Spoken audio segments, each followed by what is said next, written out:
Recording studio Rajauli.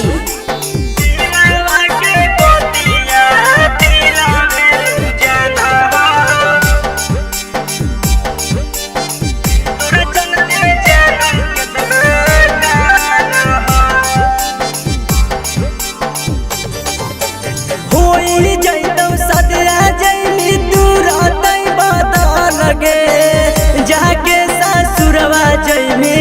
भूल गे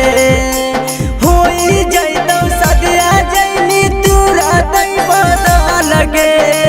जाके ससुरवा जइमे भूल गे ओगे दिलवा के बतिया दिलवे नु जान तोरा चलते जानू कितना काना ओगे दिलवा के बतिया दिलवे नु जाना तोरा चलते जानू कितना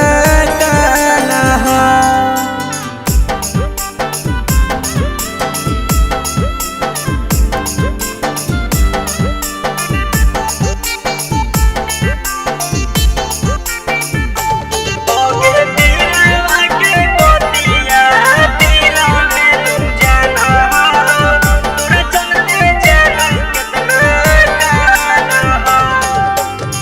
छोटे से ही पोसी तोहरा कैलियो से आन गे पियावा से पहिले हम ही रखलियो तोर ध्यान गे छोटे से ही पोसी तोहरा कैलियो से आन गे पियावा से पहिले हम ही रखलियो तोर ध्यान गे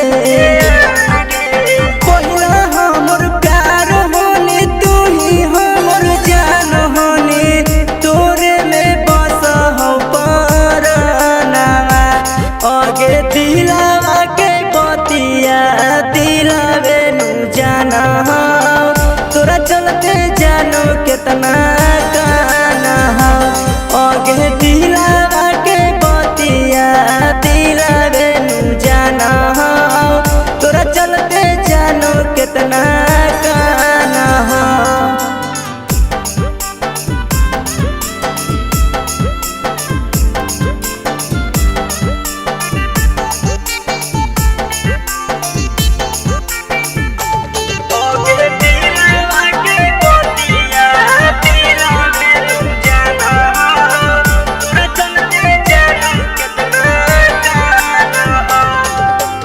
सब दिन रखलियो सोना सीनावा से साट के